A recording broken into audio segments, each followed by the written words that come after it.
Welcome back, everybody, to another episode of Big Apple Hockey. Today is a little bit more of a special show as we're going to be filling out a playoff bracket on NHL.com. And you get to see, well, you might get to see me and Anthony argue a little bit on who we're picking to win the cup. Anthony has our preseason predictions. I know at least two of them. There's one of them that I'm missing. So we'll talk more about that in a moment. I, of course, am your host, Marc Williams. And joined by the fourth period's Mr. Anthony Larocco.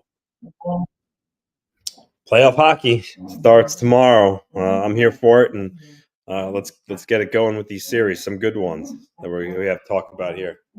Yeah, there's actually some really good ones that are going to be around, and I got to tell you that I've watched some playoff videos already from other channels, and they already got them wrong. Like, there's one of them that's got Florida facing Toronto and not Boston. So, or you mean Boston playing Toronto instead? But it's just like, yeah, it's like this is the reason why you got to wait for the last minute to get all these in there. And let's go right. It's not officially the A block, but you know what? Let's go with that graphic. Let's go right to the A block, as we're gonna discuss all the series at length. And of course, look for the breakdowns for the Rangers Islanders series versus the Capitals and the Hurricanes, respectively. And look for our either post game reaction, like if Phil does a final buzzer, or Anthony and me the next day. So let's begin going through some of these. And of course, by the way, we're brought to you by Seat Geek. Use the promo code BigAppleHockey for $20 off your first order. So our Big Apple Hockey's brackets, and let's bring one of them in there, the window. Okay. So Anthony, we're gonna start in the Western Conference with this one. We're gonna join this league. If you want to join our league, I made this up this morning, everybody. Just go to the bottom. I should have had this already, so I'm gonna exit back out of that. Anthony, what's your general thought you have about the playoffs right now? What's your feel you have for it? What's my thought on it? Yeah, what's your feeling? I mean, there's a lot of good series. I mean, I think you have the Rangers Capitals, which I think there's no secret the Rangers are a heavy favorite. Same thing with the Hurricanes and Islanders, but there are a lot of series that you kind of say it's a toss up. The Avalanche and the Jets. I mean, that one can go either way. That's going to be a hell of a series. Even though Vegas ended up being the second wild card, they're the defending champs, and so you can never count them out. And they're playing a really, really good Dallas Stars team. Then there's the Bruins and the Maple Leafs. We know how that's gone in recent memory for the Leafs, but it's a little bit different now, at least to me. It has the feeling like the Leafs have actually a legitimate chance. Battle of Florida between the Panthers and the Lightning. I mean, I think that one can go either way. The Lightning are really hot. So I think it's going to be really good hockey. I think a lot of these matchups are going to be close. I think a lot of them are toss-ups. So I'm excited for it. I'm curious to see how it shakes out once the puck drops in all these game ones. Well, we're going to bring up a series, and we're going to bring up a question each one of us has for every single series, even though the Dallas Stars right there are already filled in this bracket because they automatically make you choose one. May not choose the Stars in that series because that's a bit of one. Wow, that's going to be a tough first series for the Dallas Stars, and that's exactly where we're starting. The Dallas Stars versus the Vegas Golden Knights. Anthony, look at the series. What question do you have? My question is, can Adin Hill replicate how he played in the playoffs last year? I mean, I think, like we had talked about after, Vegas had won, when they traded for him, was it last August? Year prior when they won the cup, it was just an afterthought of a trade, and he really, really played well in the finals, so can he do it again? Yeah, I'm glad you flashed that there, because I think, Dallas has the advantage in goal, even though Jake Ottinger His numbers weren't what they were last year, which you could say the same for a lot of goalies. But I would say he still has the better pedigree. So I think they have the advantage in net, and I think it comes down to, can Adin Hill play solid hockey and give Vegas a chance to win? That's my question. I mean, there's no doubt that Vegas's top players like Marchessault, he's going to produce. Carlson's a big time player, comes up clutch in big moments. But Dallas is a fast team. Especially on the back end with Heiskanen, he can really move the puck. But for me, this is a toss up. I think it has the makings of 7 games, but right now, I think my pick would be Dallas. All right. Because my question on that one goes with, everybody wants to talk with Vegas. Oh, the LTIR usage. Oh, they're doing this. Oh, they're doing that. Yeah, but when you do that, then you have to put your team together on the fly in the playoffs, which you looked at Vegas last year. They didn't start out strong against Winnipeg. They got crushed in game 1. Yep. Then you had a game 2 win, a bunch of games that went to overtime, both of them in Winnipeg, and then they were able to take the series at 5. Can Vegas put their team together in time? Because you're not doing it against the Winnipeg Jets that kind of stumbled in last year. You're doing it against the Dallas Stars, who both of us predicted in the beginning of the year to win the Stanley Cup. So that's where the interesting part of that is, Anthony. I actually, when I did a bracket earlier, I did one on my own. I said Vegas was going to win this series. I think I'm going to leave that one. I'm going to leave it where it's Dallas right here. So we'll see about that. I'm going to go Dallas 7.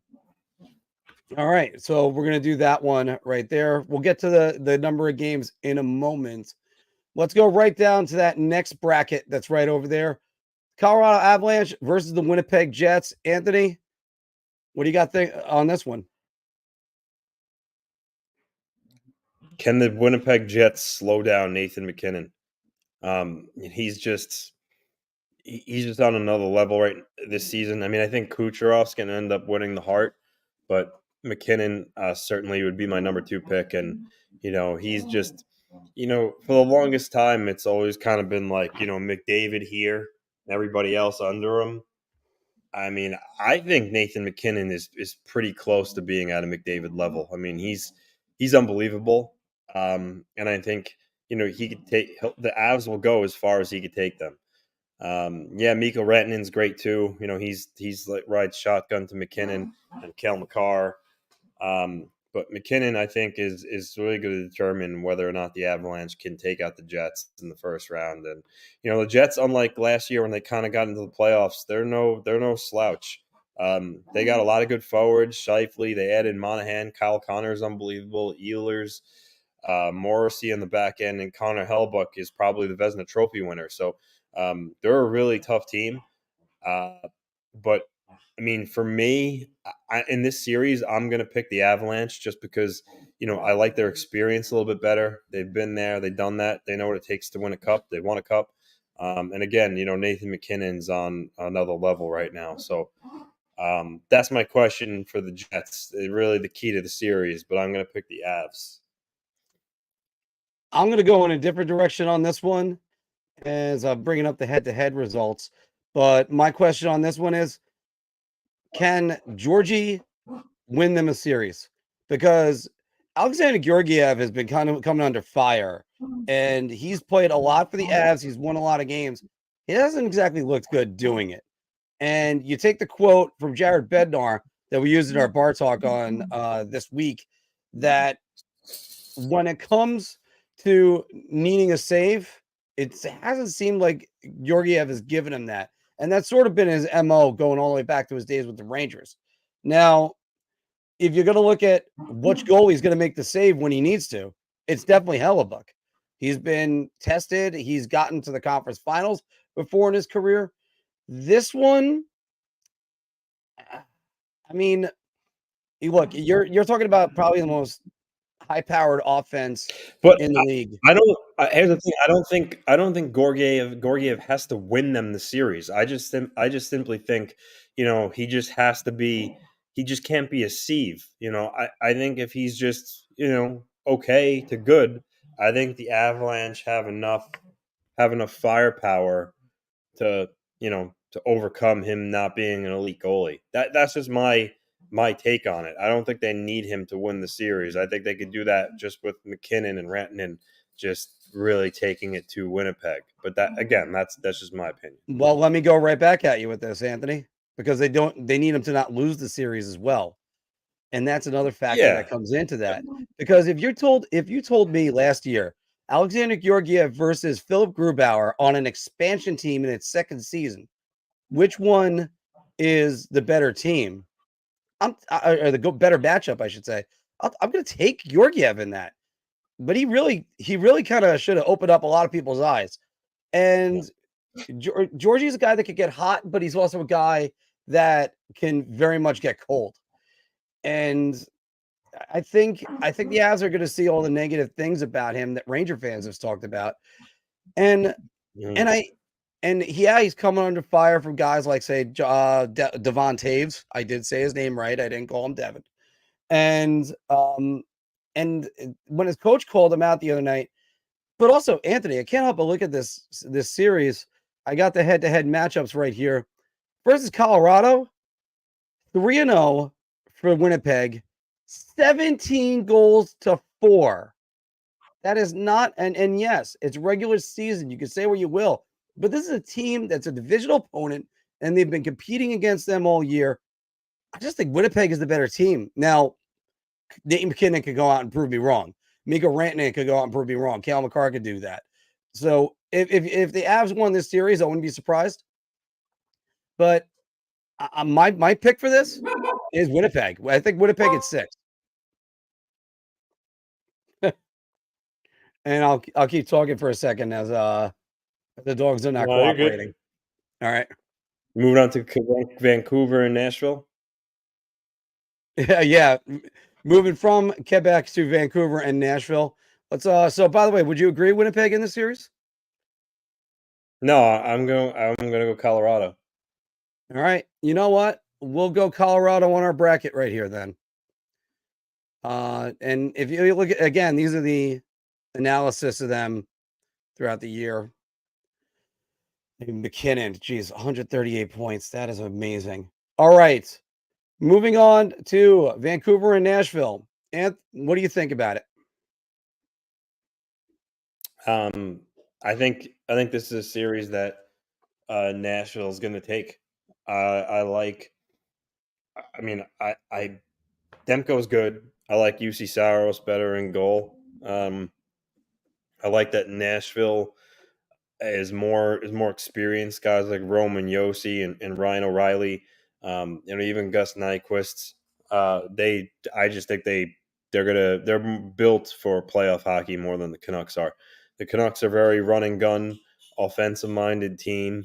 And I think that Nashville is going to shut them down in the postseason. I really do. Vancouver had a great regular season.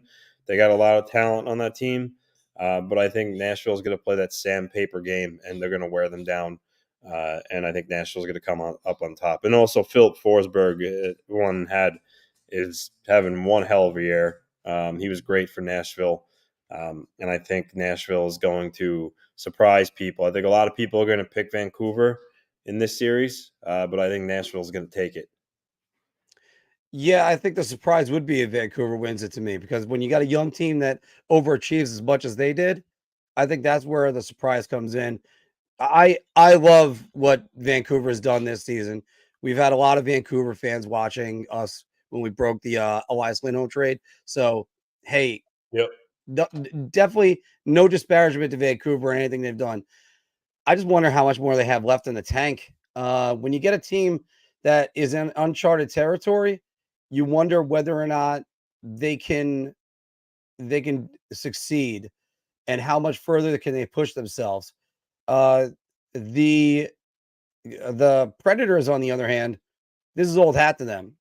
They've been a team that barely scraped in and then was humiliated by Colorado 2 years ago. But also, when you look at this, they've been a team that's also barely scraped in and made the Stanley Cup Finals.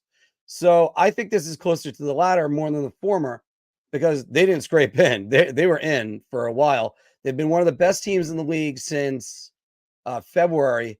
And I think Andrew Brunette's got these guys playing at such a high level. I'm in agreement with Anthony, and let's go mark that down right now. It's going to be the Vancouver Canucks.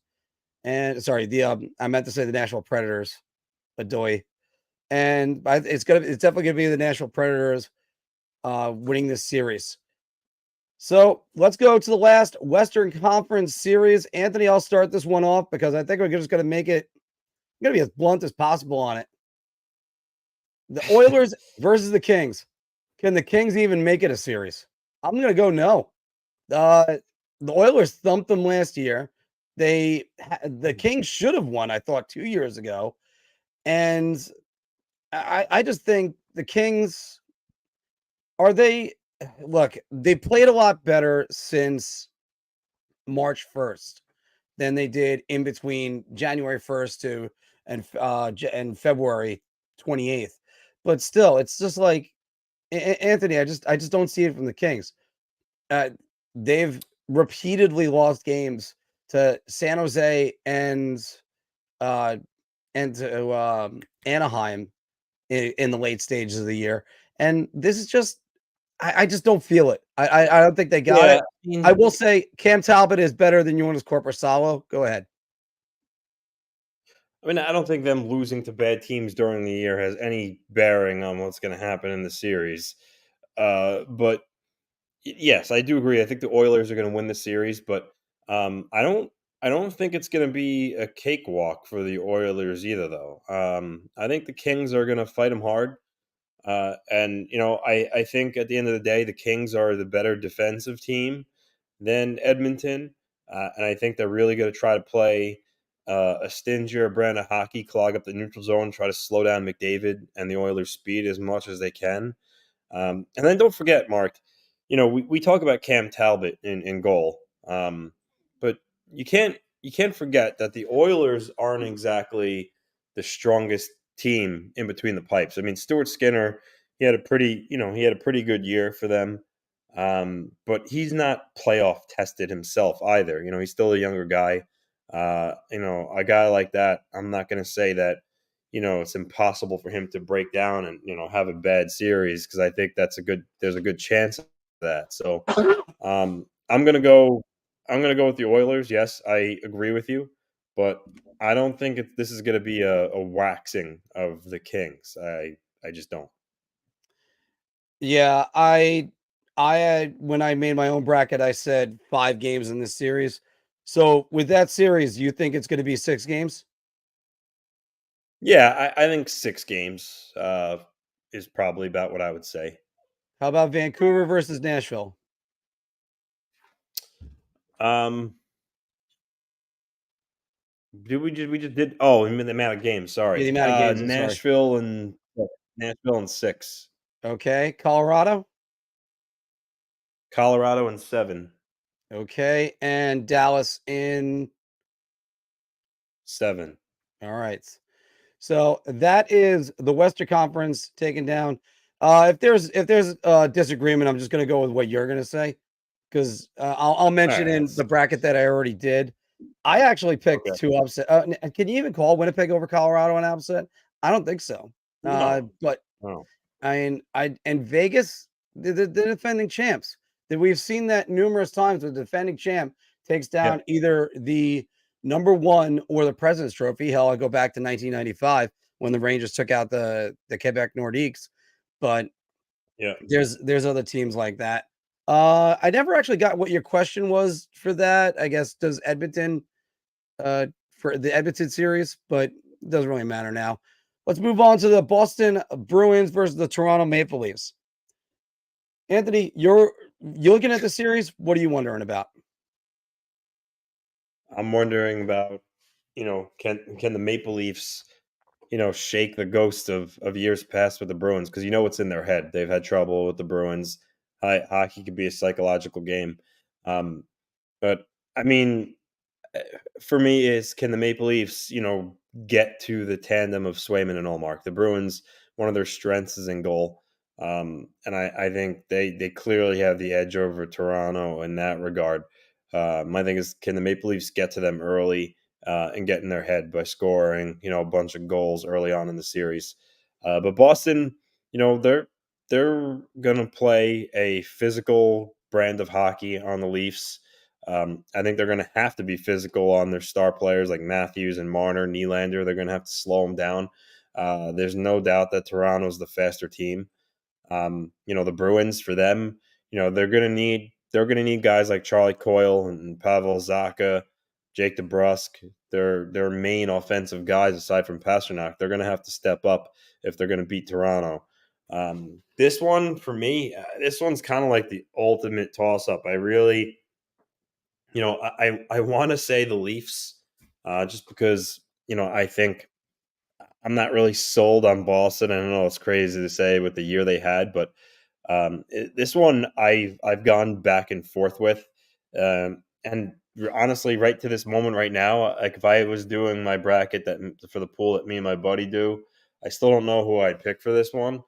But I suppose I will go with the Maple Leafs, but I'm not that confident in that. Wow.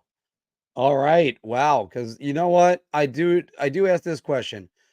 And it's the same thing you started off with. I went with the second question because it was too close to mine. Can the Leafs win a first round series again? And Anthony, you kind of hit one nail on the head right there because the Leafs finally were able to take care of business versus the Tampa Bay Lightning last year. Win a playoff series. First time since 2004 that they were able to win a playoff series. And I mean, Ed Belfour was in net when you think about it like that, just going, whoa, all right. Um, the thing I look at with this series, the Leafs do kind of improve whenever they take on the next opponent. When they get them for another time, they haven't gotten the Bruins in a while. I don't think they got the Bruins since 2018, and it's tough for me just to say Bruins gonna walk right over them because what makes you not confident about the Bruins? I mean, their overall depth, I think, offensively. I mean, a lot of their game relies on Pasternak and Marchand. Don't get me wrong, Charlie Coyle had a pretty good year. Zaka's not bad, but I feel like if you shut the two of them down, the Bruins may have some hard time scoring goals. That's that's my concern with the Bruins. I mean, they're a strong defensive team. They got great goaltending, but um, and their center depth, as we talked about at the beginning of the year. But for me, that's my main issue with them. And yeah, that's exactly what I was trying to get you to say. Their center depth is what all of us from the outside look over and go, hmm. But also their goaltending hasn't exactly been firing on all cylinders for to end the season. So it leads you to ask the question: is there enough in net? Can they play enough defense? And look, Jim Montgomery has never won a playoff series, correct? He didn't What? win one with Dallas, right? Oh, yeah, because they lost in the first round last year. Boston, Dallas. I'm not sure. Yeah, I think he's I'm never not. won a I'm not playoff sure. series. Yeah, Yeah. if he did, hit me in the comments. Let me know. But that starts to kind of make you ask that question. Sort of like if with the range with the not the Rangers, with the Islanders and Colorado. I mean, wow. Let's try that sentence again, everybody. With the Islanders and Carolina, Patrick Wild's never won a playoff series. So that's one thing that you always have to factor in, even though he's only had one shot at doing it. Um, but I think that's why I would say the Bruins in this series. I'm not a big Sheldon Keefe fan. I think he's going to make a big mistake and cost them the series. But I wouldn't be surprised if the Maple Leafs won it. We're gonna go Maple Leafs on this one, just so that way there's a little bit more variety. I took the Bruins in mine. I took the Bruins in 6 games. Uh, Anthony, the Panthers versus the Lightning, the Battle of Florida. Yet again, this is their third matchup since 2021. Or actually 2022. I'm sorry. No, 2021. Third matchup since 2021. Is this a bad matchup for Tampa? Florida is 2-1-1 against them this year. They were able to put the puck in the net against them, 13 goals. But they've also given. Oh, sorry, that's Tampa Bay. Florida's done it 15 times to 9 versus Tampa. They're 2-1. I'm sorry, I misread that other stat line for a second. So I think this might favor the Panthers. And even with the Lightning making all their trade deadline acquisitions, can they muster up one more run? That's what I'm wondering. But what are you wondering about the series? I mean, for me, I think it's which Sergei Bobrovsky are you going to get? Last year it was Alex Lyon that got him into the playoffs, and then for a little in the playoffs, then Bobrovsky came in, and he was solid the rest of the way. But he had a good year this year in Florida, no doubt about that. But sometimes he could be hit or miss, and I think come playoff time, what Vasilevsky's going to give you. He's going to be a wall. He's one of the best money goaltenders that we've seen in recent years. So can Bob essentially outplay him? We'll see. But I'm still going to go. I'm going to go Florida on this series, but I think you can't count out Tampa Bay. I mean, when Nikita Kucherov was on a different planet this year, Stamkos was great, Braden Point. Hedman was still in the top 5 in defensive scoring. So even though there are some teams that are more talked about ahead of the Lightning since they won the 2 cups in a row, that it seems like people kind of almost forgot about Tampa. But this is going to be, I think this is going to be a barn burner of a series. These two teams are developing a hate to each other for each other, and I think it's going to be close. I don't think Florida is going to run away with it. Tampa has all that experience, so I'm going to go Florida in 7 here. But I would not be surprised if Tampa Bay if the Lightning knocked them off. And once again, everybody, make sure you're checking out our other videos on the New York Rangers versus the Washington Capitals and the New York Islanders versus the Carolina Hurricanes. If you were watching them, you would have seen us pick the New York Rangers over the Washington Capitals and the Carolina Hurricanes over the New York Islanders. Now, I think those 2 series, the Islanders and the Hurricanes and the Capitals and the Rangers, I think the Capitals and the Islanders, that those 2 series are the most, I guess, easier picks to people in the media. And I think, I stand by my picks, obviously, of the Rangers and the Hurricanes, but I think that fuels teams like the Capitals and the Islanders. I mean, they know that everybody's picking the other teams, and I think they're going to be super, super motivated to come out and prove people wrong. And I think it's a scary proposition for the Rangers and the Hurricanes because, Mark, I'm assuming you agree with this, but all the pressure is on the Hurricanes and the Rangers. There's really no pressure on the Islanders and the Capitals. If they lose, it's okay. Well, for the Capitals, it's like no one even expected us to make the playoffs. And we kind of played with house money. And for the Islanders, it's, again, it's, we kind of just, they're the Islanders. Everyone always kind of counts them out. And for them, I think, if they lose, it's really, I shouldn't say no big deal. The players obviously want to win and go far. But I guess what I'm saying is, for the outside perspective, if they lose, people are going to be like, all right, well, they expected that. So I think all the pressure is on the Rangers and the Capitals. And again, that could be a dangerous thing. It can especially be if those teams, especially if those teams give the Islanders and the Capitals belief. Like, let's say Washington goes into MSG and steals game 1.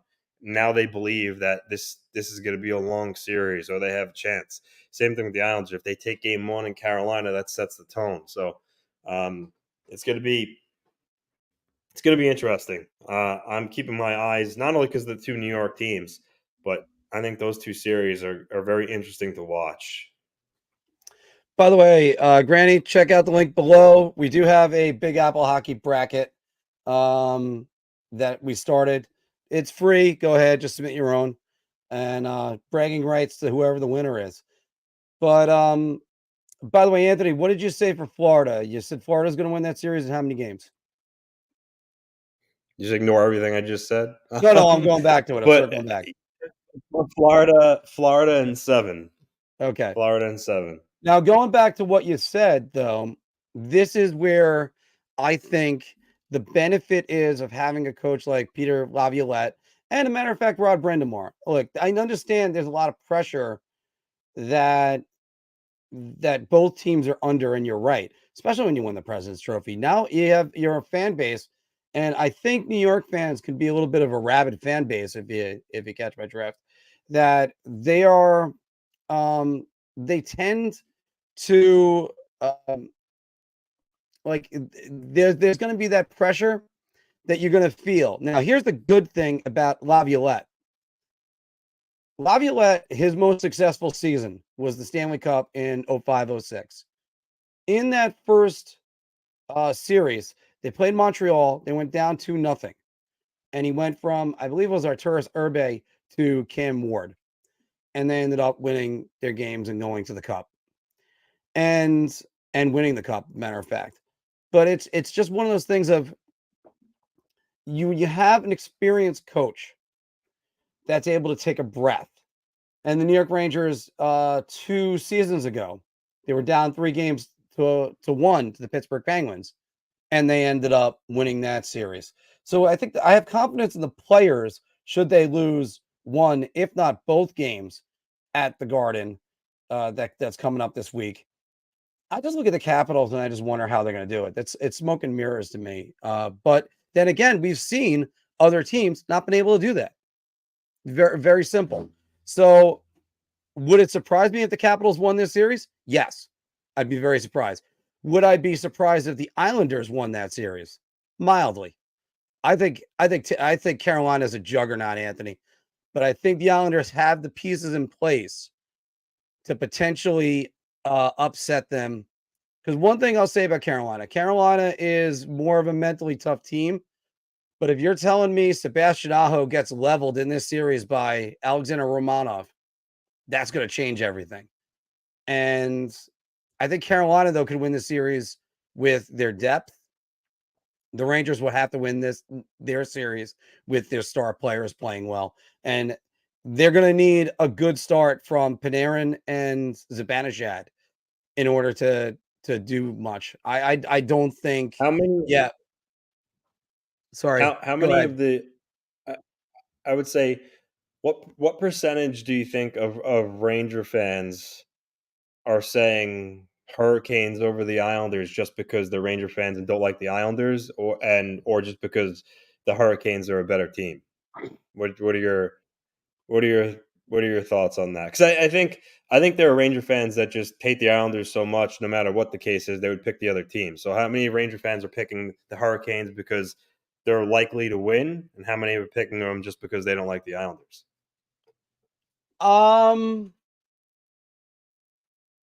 Let's go with 40% of them are doing it just because they don't like the Islanders. I think a good percentage of them are doing it because they think about the team that's coughed up countless third period leads. We stopped counting when they got to 16. My problem with the Islanders also is they play 25 games in overtime this year. And as Lauren is saying right here, she thinks the Islanders can win in 7. So she's an exception to that pick. The Canes, you can't help but look at that they're just a juggernaut. They have the most points in the league since February 1st, just edging out the Rangers on that. I think part of it has to do with how streaky the Islanders are. Now, if the Islanders are still on their upward trajectory, because we've seen it, Anthony, 6 in a row, 0-5-1, 7-0-1. Like, which one are they going to be? This team was a model of consistency under Barry Trotz. And now it's like good Islanders, bad Islanders. I mean, yeah, people are thinking about the 4-1 third period blown lead to the Sharks. Yeah, but That's doesn't not mean gonna anything at this play point. into it. What could play into it is the I mean, because here's the thing: the Islanders going to get goaltending, and thank you, Snapper. That's exactly the way to go with that, because the Islanders need to stand up and figure out which one it is. Because if you're telling me, let's say the Islanders get blown out game one, let's say it's 5-1. Wah turns around and goes, Ilya, I'm throwing you back in net, because he did announce that Varlamov, yeah, that Varlamov starting Varlamov is game pretty, one, which pretty is good. great. I have no issue with that. That's the right decision. He's earned it the way he's played, for And sure. probably they're such good friends. Sorokin probably knows about it. Sorokin is the younger one, and he's the one that's going to be able to really have that stamina to win that series. Maybe that burns a little bit under Sorokin. This is the Grubauer Holtby story that Filk brings up all the time whenever this comes in. Let's say they get blown out. Wah turns around, goes to Sorokin. Sorokin, then we'll be honest, he's that type of goalie that can step in and steal you not one, maybe not even 2 games. He might be able to steal you 3, because that's the thing against Carolina Hurricanes. I think you need to be able to steal a game. And I think they're better in front of Varlamov. I don't think they're better in front of Sorokin as of late, but Sorokin is the better goalie out of the two. Maybe because they take more chances with Sorokin in that. Yeah, I think that Varlamov has maybe a little bit more of a calming presence back there, just because he's the veteran, um, and that matters sometimes to teams. But I think this is a reason why a lot of Islander fans were talking about, oh, they should have traded Varlamov a couple of years ago, and it's this exact situation is why keeping Semyon Varlamov is so huge, because you have a guy that can be a legitimate starter and step in, and you're going to feel comfortable with. So I'm curious to see what Varlamov does tomorrow against Carolina. If he can go in there and steal game one, that could change the whole complexion of the series. Because Chris, If you remember, I said it on our main show last year against Carolina. The Islanders dropped both games in Carolina. They can't do that again. They have to split. yeah, and they should have actually split last year. That's a big thing too. That they should have been able to split, but they ended up coughing up a third period lead in overtime. And then the overtime winner. I mean, granted, by the way, the goal that was scored off the back of Sorokin's head, you can't really fault him on it too much. Like, who'd have thought Jacob Slavin was going to shoot from behind the goal line? By the way, George, I do have Rangers in 5 and Carolina in 7 in this series. I'm going to answer one more question right here, one more comment. Oh yeah, by the way, Mayfield getting slashed in the face. That was on the series winner, right? No, that was game 2. That was I think that was Jesper Fast overtime goal. Jesper Fast in overtime. Yes, that's correct.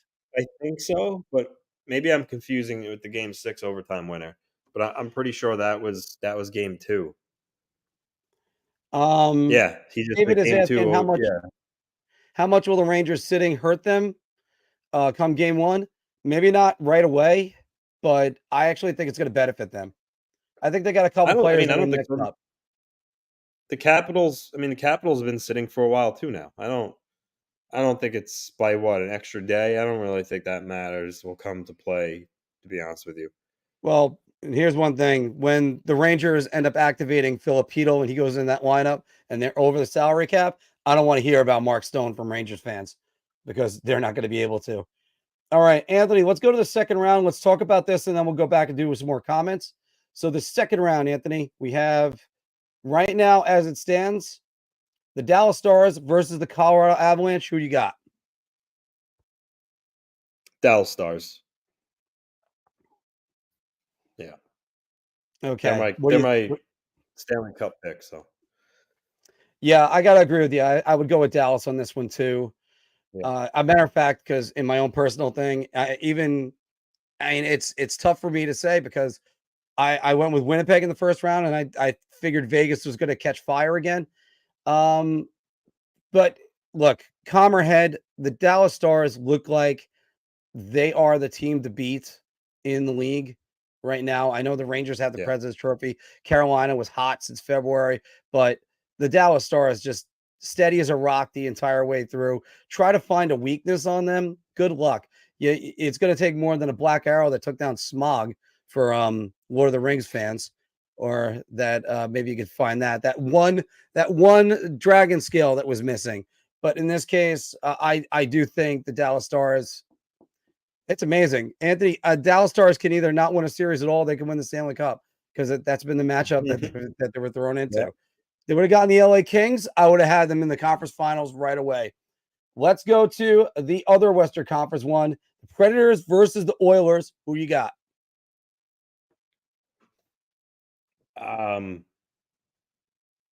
In this one, that's tough because I kind of want to go Nashville again, but I do think McDavid and Draisaitl and company are on a mission this year. So I would go with Edmonton in this one. All right, we're gonna go with Edmonton. I'm gonna tell you right now, I got the Nashville Predators because this, Yeah. like, the Oilers get to a point, and then they get to that point, and you're like, we don't need defense and goaltending in order to get us through. The Oilers don't have a goalie that's gonna steal them a game. Nashville does. Oilers, look, Evan Bouchard's a real good defenseman. He's not a Norris Trophy defenseman, at least not yet. Anyway, Yeah, but Roman Matthias is. Ekholm is that guy. Matthias Ekholm is that guy. Bouchard doesn't have to Okay, be the but Ekholm is very solid. do they have a Selke Trophy winner on their roster? Because Nashville No. does. No. Yeah, Nashville's Yeah. got a guy that's won the Selke and a Conn Smythe in Ryan O'Reilly. He's going to be used to slow down McDavid. And again, the only thing you can say about McDavid is slow him down. If he's not used on McDavid, they'll use him on Draisaitl and maybe take Draisaitl out completely. I mean, I'll put a little bit more faith in the Nashville Predators keeping the puck out of the net than I will going the other way.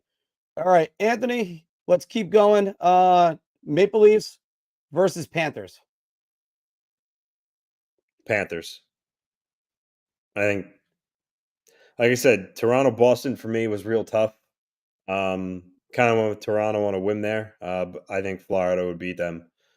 I think it would be a great series, though, for sure. It would be a really good series. But Florida's deeper, play more of a physical brand of hockey. I think the Panthers would take that series. Anthony, I brought up the stats for Rangers versus Hurricanes. Oh my goodness. You want to talk about a toss-up series? Look at this one. Like, there's not much that favors one team over another. Rangers have, I think, 3 more goals than Carolina. The goals per game, it's off by 100th of a point. Goals against per game, that's where Carolina is actually a little bit better, but we'll see about that in the playoffs because after all, they hemorrhage goals against the Devils. Power play, very close. And the penalty kill, Yeah, but that means 2-point difference. And if it's star potential, it's Aho at 89 points versus Panarin, who had 120. Go ahead, Anthony. Who you got in this series? I'm gonna agree with kind of Matt here. I mean, aside from the sadly part, I'm not gonna cry if the Rangers lose, but um, I'm gonna go with the Hurricanes in this series. Uh, you know, Mark, sometimes it just kind of feels like a certain team's year. Like year after Mhm. year, they get to a certain point and they lose. Um, I think this is the year that the Hurricanes get over that hump. And I think Jake Gensel is the one that pushed them over that hump. Years prior, they talked about how the Hurricanes don't have a game breaker, they don't have a difference maker to give them a clutch goal in that moment as you get deeper into the playoffs. And I think Jake Gensel is that guy. Is he the Butch Goring for the Hurricanes? Like I said, the final piece. Mhm. I think he might be. Um, So I'm going to go Carolina. And I think, as everyone in here that knows, I call it pretty even. Even though my allegiances lie with the Islanders, I call it like it is. Has nothing to do with that. I just think the Hurricanes are going to go the distance. I think this is the ultimate coin flip of a series, and you saw it in the stats. I really think this is a coin flip of a series. Either team that wins wouldn't surprise me. Yes, Jake Gensel, he's that game breaker. And now I'm going to say something that's a little bit weird, and you're going to make fun of me for it. So don't worry. Get ready. Holster it, Anthony, because you can just reach on your sidearm and just get ready for it. Yeah. Jake Yeah. Gensel is the game breaker on the score sheet, but not necessarily on the ice, if you will. You're not expecting him to make some dazzling move in order to do it.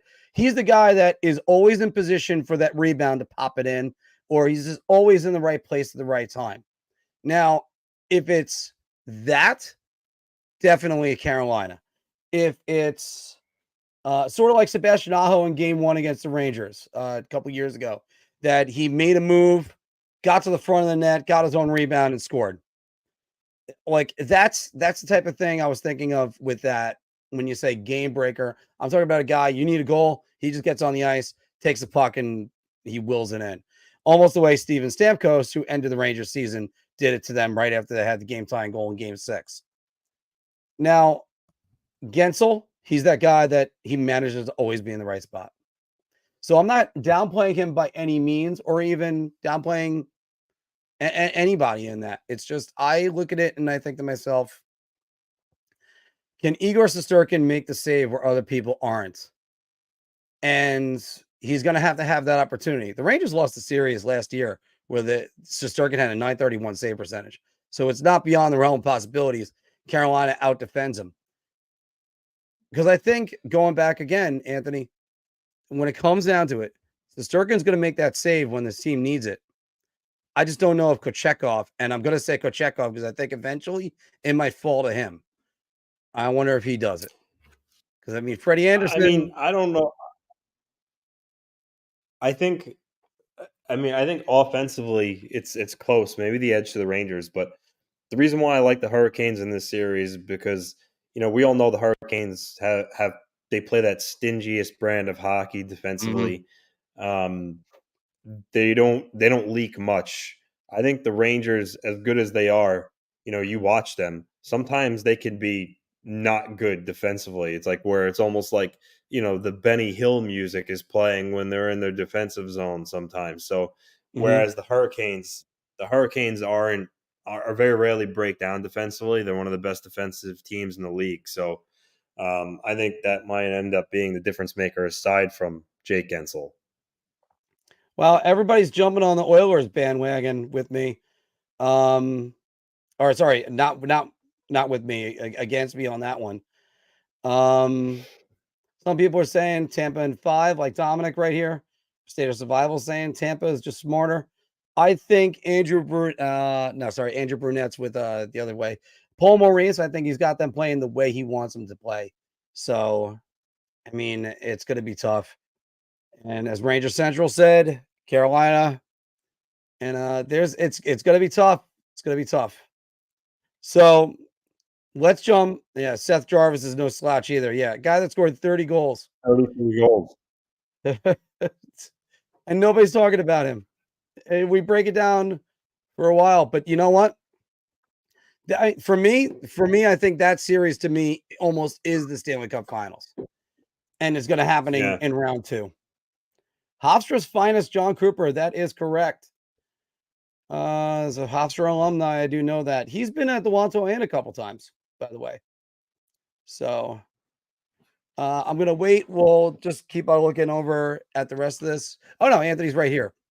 All right, Anthony, let's get that third round done. So we have Dallas versus Edmonton and Carolina versus Florida. Dallas. How many games? Yep. You just said before Edmonton gets that certain point where they kind of just, and I think it's going to be the conference final again where they ultimately fall short. I just think Dallas is so well rounded. Mark, if you look at their roster, I think they had the most guys in the league that had at least was it 15 is the number? I think it's 15 goals or more. They have Mason Marchment, Rope Hintz, Jason Robertson, Joe Pavelski, Tyler Sagan, Jamie Benn. They have a lot of guys that could score. They're just so deep, and they're also really good defensively.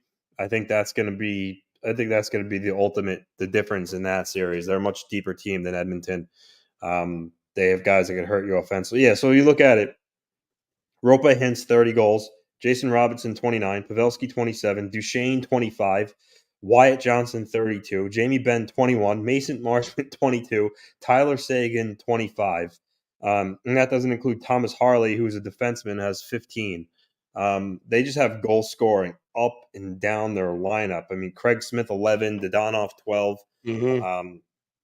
They're just very, very deep, and I think that is good. It would be the ultimate deciding factor.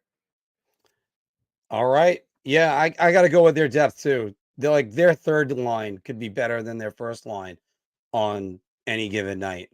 So it's just if you're going to match up against them, you better have a defense that's ready to match up against them. Looking at this right now, Anthony, the Edmonton Oilers do not have that matchup. So that's for one thing. Anthony, the battle of the teams that were in the Eastern Conference Final last year, which, by the way, I gotta actually think about when's the last time we had a rematch of. Oh no, I don't. It was the Islanders and Tampa Bay. I was going to say, is that serious? Well, technically speaking, the Yeah. first one wasn't the Eastern Conference Finals, but I mean that was the rematch of the Conference Finals. The last time you had that. So, Anthony, who do you got in this series? And I'm assuming you're about to say Carolina, saying it's their year. I am going to say Carolina. Last year was Matt Tkachuk kind of haunted the Hurricanes. I think the Hurricanes, like I said, this is their year. I think they defeat the Panthers, and they go to the Stanley Cup Final. And then you have I guess you want to call it. Yeah, you have a Sun Belt Stanley Cup Final with the Stars and the Carolina Hurricanes. All right. So now we've got the Dallas Stars versus the Carolina Hurricanes. That was your prediction in the preseason.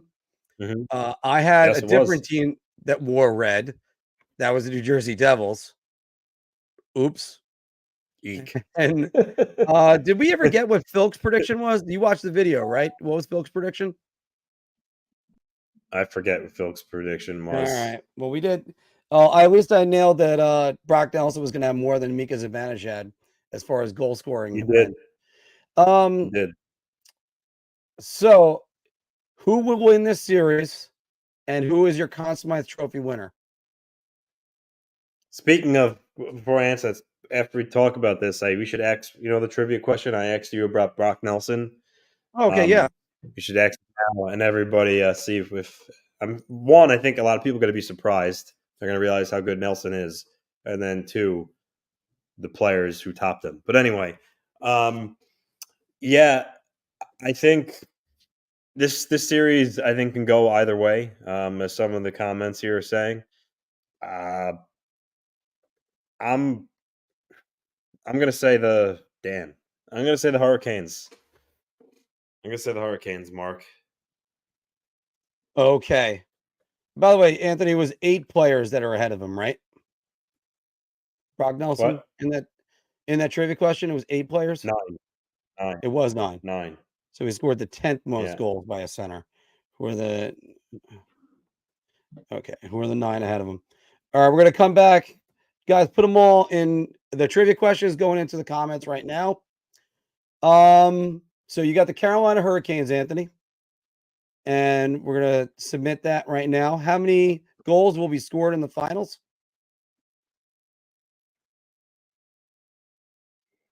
Anthony, how many goals are scored? What are you thinking about it?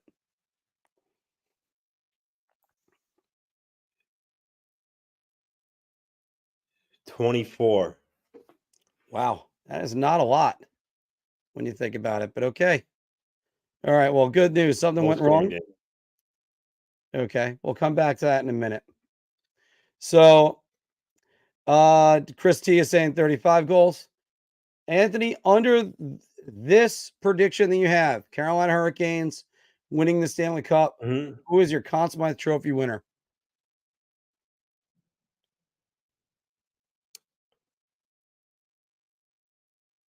Sebastian Aho. Sebastian Aho would be yours. See, I'm trying to think if there's going to be an unsung hero in their situation. I will stick with Jake Gensel then.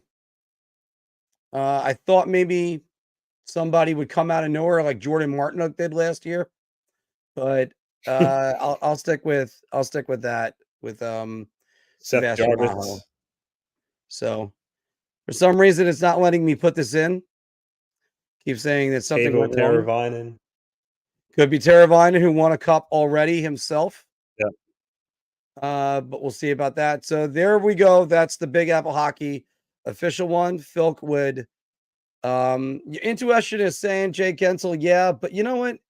See, not all the time Conn Smythes are won by the guy that's the top line guy. So see Justin Williams. No, he's saying he's not saying his intuition says Gensel winning the Conn Smythe. He's saying his intuition That'll haunt saying Jake NYR. Gensel. Okay, my bad. Yeah. I just saw Jake Gensel. I kept going with that. Well, on the other hand, I mean, the last time Jake Gensel was in the playoffs, the Rangers beat him. And Jake Gensel was a monster in that series, too. I think he had 6 goals. I got to double check that number. He was getting to John Drew's territory. John Drew's had 9 goals against the Rangers. And I don't even think that's the NHL record. Yeah. Can you imagine scoring 9 goals against a team in a playoff series? And that's not the most? Yeah, I know. Yeah. All right. Anthony, let's play a separate game on this one.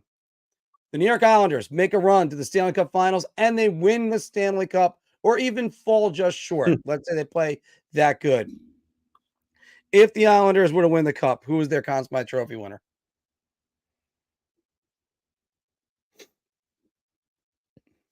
I'm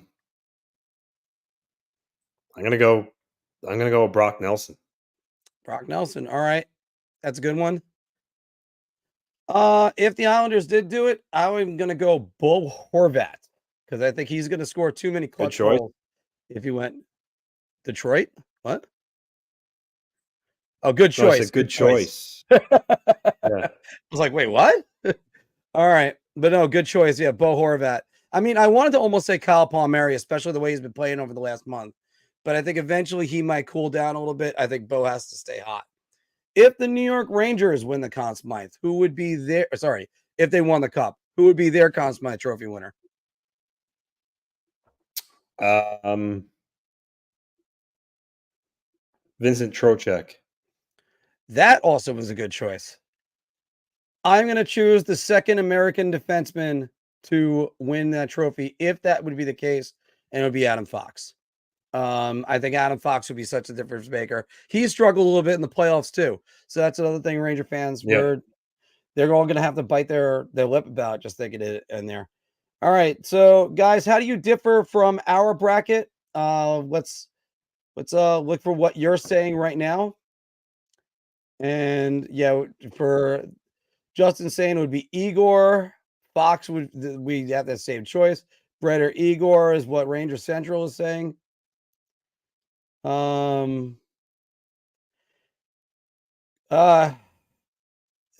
by the way, they didn't opt for Jack Roslovic over him. Chris, we know this for a fact. They didn't opt for Roslovic over who was the guy from San Jose again? Barabanov. Thank you. Because for some reason Berezin was going through my head, so that was nice. But Barabanov, they had a trade in place, and then it got nixed because of the Tomas Hertl deal. So Barabanov might have been a better one. And look, they were asking for a king's ransom from New York Rangers. 10 goals in 7 games in that series. Yeah, that was the Louis Domingue series, by the way, with the the chicken and pork, or sorry, spicy pork. That was it.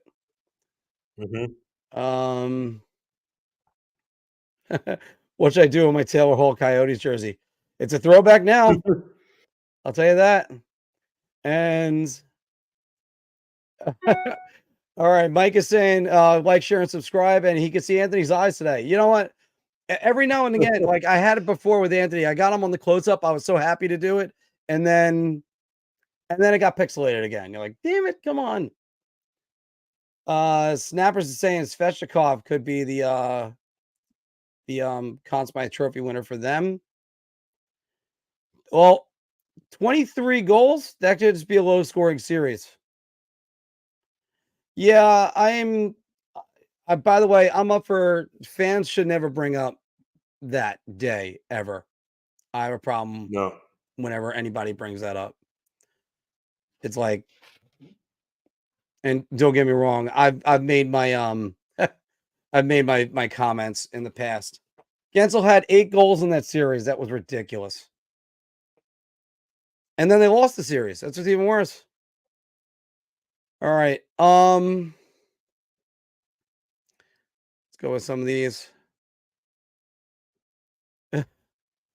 No, they were asking for Ottman or Perot, Kakko, and like multiple first-round draft picks for a guy who was not going to be signed. And if the Rangers did make that move and then they didn't win, they lost in the first round, we'd all be crying about it.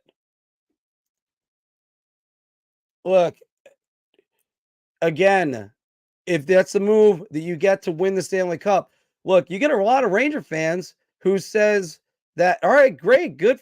You can believe that Kakko stinks. And what happens if they win with Kakko? Because that can happen too. So we'll see about that. But it's got to be a move that's going to work, because after all, there are fans that still talk about how did they give up Tony Amonte for Matto and Noonan. And Noonan actually had a pretty good playoff run for the Rangers back then. But that's something me and Phil talk about a lot. All right. Over the last 3 years, Brock Nelson had the 10th most goals by a center. Who are the other 9 to go ahead of him? Everybody put in your 9 centers you would put ahead of Chris T. It's not take away the number 2 overall. If you're telling me he's Valerian Nichushkin, would you take that right now? Because Valerian Nichushkin dealt with the same things. Same criticism. That's true. Yeah. That is true. So, well, we're going to see about that. Now, Mark, were you surprised when I threw this stat at you? Were you surprised to hear that only 9 more centers over the last 3 years have scored more goals than Brock Nelson? Let me just say this real fast. Nichushkin wasn't Nichushkin until he was. So let's get that one. Let's get this back here, Anthony. Let's get back to the question. I'm not surprised, because I've done articles on Brock Nelson. And when I was doing that, I know I had I had his numbers. As a matter of fact, I thought there was only 7. So, but you said you made it 3 years. So that made it yes, a little bit more. So that's what probably let one of the guys jump ahead of him. I mean, one of them a little bit more obvious, I think. Well, several of them were obvious. 2 of them scored 60. I was also, when you originally asked me this question, I kept on thinking about just this year. That's why I was like, oh, wait a minute. No, I mean, if it was just this year is not really that much special about it. But over the last 3 years, it just, puts it in perspective how productive that he's. Well, again, I think Brock Nelson's a hell of a player. All right. You think if the Islanders were to somehow get by Carolina, does that make you nervous about having the Islanders, about the Rangers playing them in round 2? Because I think you could throw all the stats out the window if it ever got to that point. Then all the stats go out the window. That's right. I mean, that'd be great for New York, right? I mean, that would certainly That would certainly reignite the rivalry if the two of them met in round 2 with a ticket to the conference finals on the line. That would be pretty intense. That would be incredibly intense. It would probably be the most. I think that's the first round series. Sorry, non-first round series between these two for maybe since the That'd be 70s. great for my stomach. It would not be great for my stomach or for my bar. Last time was 94. That is correct. But yeah. All right, hold on. Let me just address this real quick. We're still trying to get that trivia question. Guys, what the hell do you think they're doing with Jake Gensel on this team? You think he's playing power play 1? He should, but they weren't going to. They weren't going to disrupt the power play. So now you're getting him just to play the right wing. And Jake Gensel is a good enough guy that obviously you put him in power play 1. But who are you taking off? Vinny Trocheck? Taking off Chris Kreider, who's got the most goals for the New York Rangers in their history in the playoffs? What are you doing with him? If you acquire Jake Gensel, you absolutely put him on power play 1. He's okay. Then he's it a 40 screws up the locker room. goal scorer. I don't think it screws up the locker room. I am with you guys on this. I am with you. You're also dealing with people. There's going to be somebody that's going to get pissed off about it. I mean, I think he would. I think he would absolutely go on power play 1 if they would have acquired him. Again, he's a 40 goal scorer. You don't acquire a 40 goal scorer and leave him off your first power play unit because you feel bad about moving someone off of it. That's not. That's then not who are you moving off? Who are you moving off? And the reason why I bring this up is because last year they had the same problem. It was too many cooks in the kitchen. Trocheck? It would probably have to be Trocheck, in my opinion. Although Gensel was good in front of the net, too. As good of a year as Trocheck had, Jake Gensel's the more skilled hockey player, better goal scorer. You absolutely take Trocheck off power play 1 for Jake Gensel. I mean, to me, but I mean, it's moot. Obviously, he didn't go to the Rangers, and he's a Carolina Hurricane. And that's really about it. But and also, Anthony, come on, it's one of those things of they didn't get him, they balked, they made the choice that they did. They didn't choose Jack Roslovic. Jack Roslovic fell to them because Barabanov ended up having that deal nixed. That was the whole problem. I think it's going to be a Monday morning quarterback situation. If the Hurricanes were to beat the Rangers in round 2 and Jake Gensel plays a big part of it, naturally you're going to have people talking about should have the Rangers traded for Gensel. It's inevitable. Well, again, he's Rangers kryptonite. But then again, what happens if they end up losing the Islanders first round? Because I think the biggest Hurricane? Yeah, the biggest wild card in all this, even though he's never won a playoff series, I'll mention that again, Patrick Waugh. What's Patrick Waugh going to do? Is he going to be able to fire this team up and get them one more round? I mean, that's why with some of these things, I'm sorry, and if it sounds like I'm dismissing the Washington Capitals out of this, it's because I am. They're minus 32 in goal differential overall. Or I think it's, what is it? Minus 38, minus 32 at 5-on-5. You have a rookie head coach. You have a goalie that's played more games this season than he has the rest of his career. And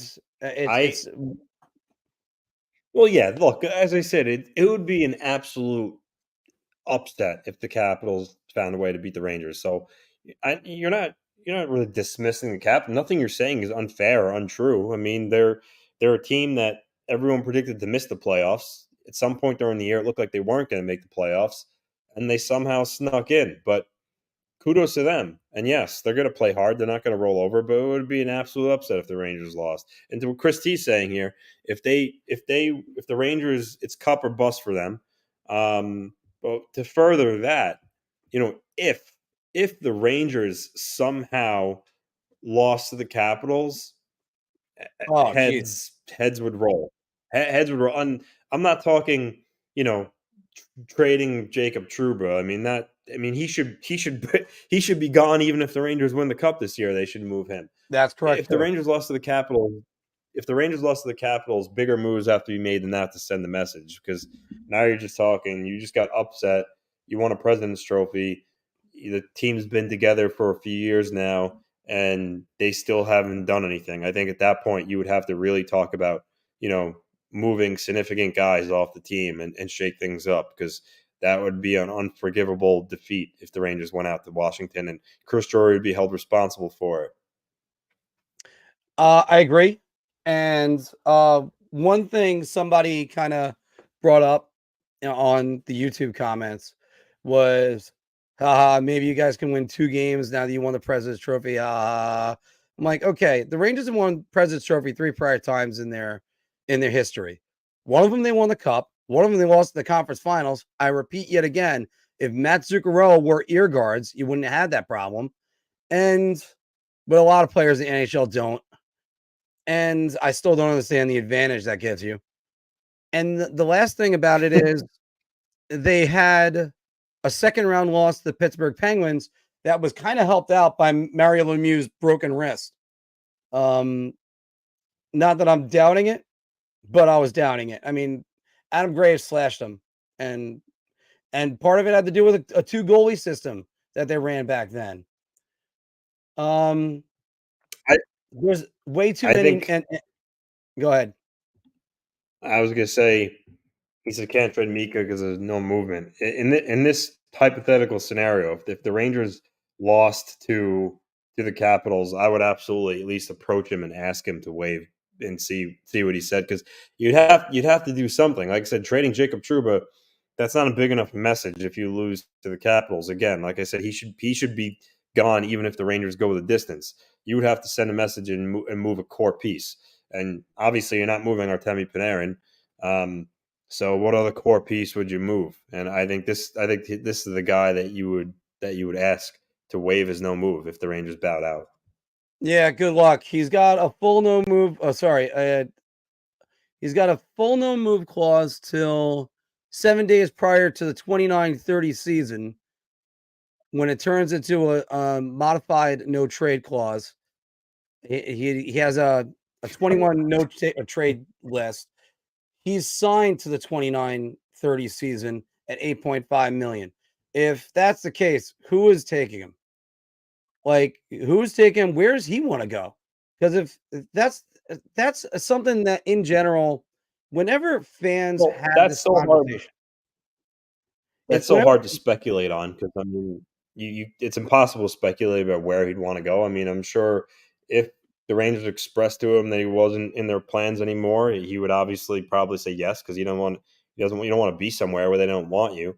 But I'm sure there are a bunch of places he would go to. It's really hard to say like who he would want to go to. But this was interesting. Christie said if the Isles beat the Canes, they could go to the ECF, Eastern Conference Finals. And he's right. He's right by saying that, because if they beat the Hurricanes, they play the Rangers. They could go to the Eastern Conference Finals. They play the Rangers. So no matter what, you have the Rangers losing in the second round. Just want to make sure, Christie. No, he's saying they could. He's not saying they will. He's just saying I know. They could. Yeah.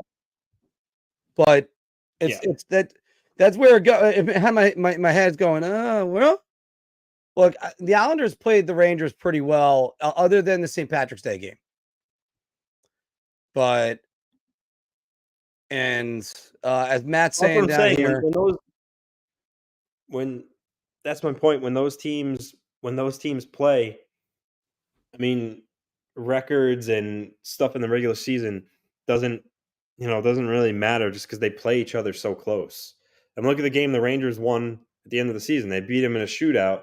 They tied the game with 3 minutes left. So yeah, I think if they were to meet head to head, that would be one hell of an entertaining series. And I don't think it would be a cakewalk for either team.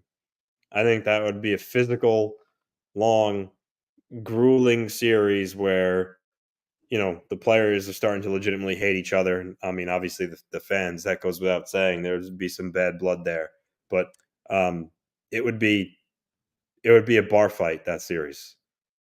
And Yeah, nerves wise, it would suck to watch that, but it would be entertaining. I think the biggest question I would have in that series is the same one with this one is, can the Islanders stay out of the penalty box? Because if they do, maybe different things can happen. Oh yeah, Neo absolutely is do. saying right here, Caps winning it all. Hey, good luck to it. It's look, the Capitals being here, that's a tremendous achievement on their part. Like that's tremendous on their season. Nobody would have put them in here. Certainly not us at the beginning of the year. More people had Buffalo and Ottawa making the playoffs. How about that one, Anthony? How about the Ottawa Senators showing us all that they're a team that to be reckoned with? This is If if they Patrick, can, Rod Brindamore would. Yeah, Rod Brindamore would be the favorite there. That guy acts like he looks like he could still play hockey with how he takes care of himself. But and by the way, Mike is right on this one. Let me get back to this one in 1 second. Ovi can steal a game. Yeah, Alexander Ovechkin hands down can steal a game. He still can, even at his age. And let's go right back to this. I think you're underestimating the determination of Patrick Waugh. He does not like to lose. So that literally might be a fight to the death. You might see it like Rocky 3, where both of them about to get the punches in, and that they both land.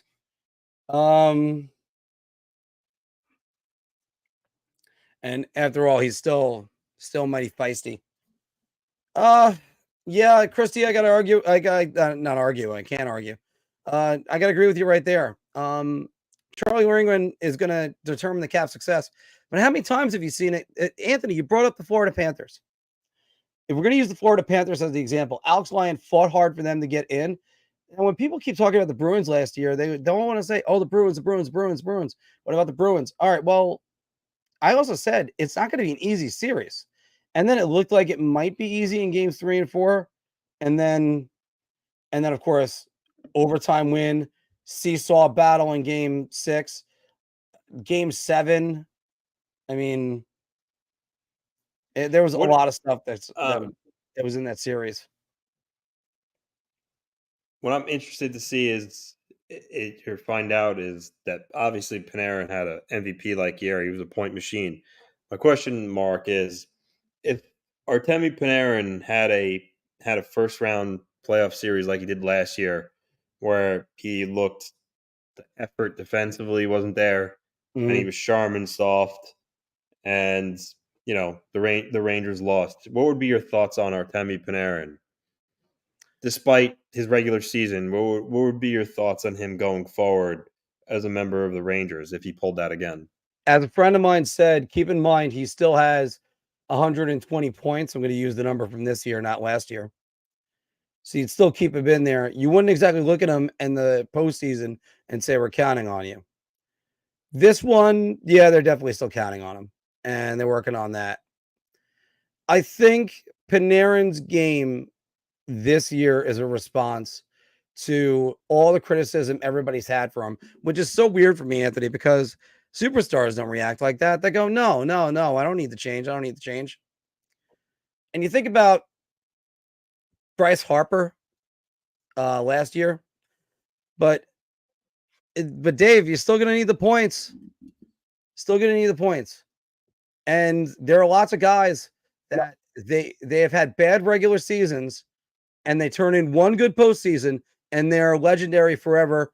And I'll always point and look over to Alex Rodriguez 2009, who basically could have been the World Series MVP if not for Matsuyama in that big game 6. I agree with David, Mark. I mean, you're a Rangers fan. Panarin was great in the regular season, but if he pulls that again, why would you want him on the team anymore? Because what's the use? Yeah, he puts up gaudy numbers in the regular season, and then he's going to disappear in the playoffs. You don't win with a guy like that. Why You would don't win with a guy like that, Why but then would you you have to want to figure out how to move $11.5 million over the next 2 years to someone with a full no trade clause. So be it. So be it. That's a tall order. If the Rangers, if the Rangers, and again, that's not going to happen because they're likely going to walk the Capitals. But if the Rangers lost again and Artemi Panarin was lackluster in the defensive zone, was soft, and didn't produce. To me, what he did in the regular season means nothing. Congratulations, you could put up 100. You could put up 100 points, but when we need you, when it matters in the playoffs, when the game changes, you disappear. You don't win with a guy like that. Why the hell would you still want him on the team? And Just so I you can understand. take your palms and be like, we had a guy that almost scored 50 goals and 100 points. So And what? The let ultimate me goal is to win the Stanley Cup. let me go and further your statement a little bit more, because there is a team that basically made that decision 2 years ago, and that was the Florida Panthers. Hey, Jonathan, great job. Jonathan, not Justin, everybody. But we're going to trade you for Matt Tkachuk. And look what happened. Stanley Cup Finals. Arguably the Conn Smythe last year. Yeah, guys, let's make sure that everything is at least kept in a logical argument. I know that everybody's worried about me because the banish ad in the comments, but as David's saying, you could mostly replace those points and still make the playoffs. You need guys to step up in big moments, and I'll agree with that. And I guess another one for you, Anthony, is John Tavares. They got rid of John Tavares. They decreased their goal scoring, but the Islanders were division winners, conference finals, or they're almost division winners, because I think they didn't win the division their first year, right? It was 2 versus 3. No, they didn't win. Yeah, they didn't, because Capitals took the division. And then Huberdeau, as Snappers is saying, fell apart. Yeah, you would think about it, but again, no trade clauses make it more difficult to figure out what to do. State of Survival is asking, will Roslovic be a difference maker? Short answer is no. A difference maker? No, I don't think he's going to be a difference maker. Will he be a contributor? Maybe. I mean, you never know. I mean, did anybody predict, Dave Boland or Brian Bickle to have great playoffs, or Fernando Pisani with the Oilers back in 2006? You never know. Sean Bergenheim? You never know. Sean Bergenheim with Tampa Bay. RJ Umberger with the Flyers. Yeah. And that's a great question. You would have to find some place where Panarin wants to go. You're not trading him to the Calgary Flames, I'll tell you that. No, that's the beauty of a no movement clause. And also, I used this example back in 2016 when guys were like, why doesn't David Wright just quit or waive his no trade clause? Like, because the Mets are finally good. You want to be part of the winning solution. You don't want to not be. Henrik Lundqvist wanted to be here right now if you gave him the option, but the Rangers didn't, and then his health gave him no other option. So, who had Mattel with the behind the back through the skates winner on their bingo card in '94? Is that supposed to be for the series clincher or the game 3 one? Because I don't think he had that one. So a dude in the Hanks Caps jerseys. Well, you know what? Fortunately, that's a jersey that we never had to see. And he was wearing number 35 when he was playing with the Capitals. So how about that? What kind of role do you think Tom Wilson's going to play with the Capitals this series? You think he's a guy that could be an X factor? Well, by the way, Mike, it was a wraparound. He swung it in front. It was off of Brewer's stick. To answer that one, I think. Go ahead, Anthony. I think Tom Wilson is going to. I think he's going to be. Don't forget, he's a skilled guy too. I mean, we all hate him. He's a little bit. He steps over the line. But if he's on your team, you love him because he's also skilled. But I think in this series, I think Tom Wilson is going to do. We're just referring to Artemi Panarin. I think Tom Wilson's going to try to get in Panarin's kitchen. Obviously, he's much bigger than him. I think he's going to try to play hard on him. I think he's going to try to hit him any opportunity he can get. Because no hockey player likes to be hit. Actually, that's not true. A guy like Cal Clutterbuck may have a couple screws loose in his head. He might like getting hit. But so most guys don't like getting hit, and I think Tom Wilson's going to really zero in on Panarin. I think he's going to try to bang him and hit him any opportunity he can get. Because again, we know the type of player Panarin is. If Tom Wilson puts a couple of big licks on him, and bangs him up a little bit, that could take him out of the series, mentally, maybe physically too. So I think Tom Wilson's going to try to really go after Panarin and get him off his game. I mean, that's my prediction for what the Capitals are going to try to utilize Wilson for. I think that's why home ice is such an important advantage. You get Panarin away from the defensive matchup of Nick Dowd, and you get him away from Tom Wilson. And even if you want to play him up against Ovechkin, I mean, Ovechkin's going to throw some hits at him probably, and maybe even Oshie. But look, again, I wouldn't be too surprised if the Capitals took one of the first two games. Again, I'm not too surprised if that happens. I will say this, Anthony. I do think that what the Rangers have to do with Wilson is, everybody's just simply saying throw Matt Rampe at him, but it doesn't matter because Wilson is also a hockey player. There's going to be hockey situations you're going to have to deal with Wilson with. I think that's where it's going to fall to Will Cooley.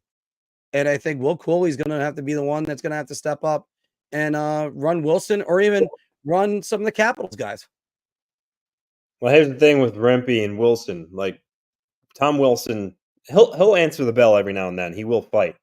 But as I just got done saying, Wilson's a useful player. So for Tom Wilson, if Rempe challenges him, I mean, I'm sure Carberry's going to let him know too. Don't take that trade off because Rempe's going to play 5-6 minutes a game, fight somebody, do his job, and it really won't matter. It really won't matter too much to the Rangers.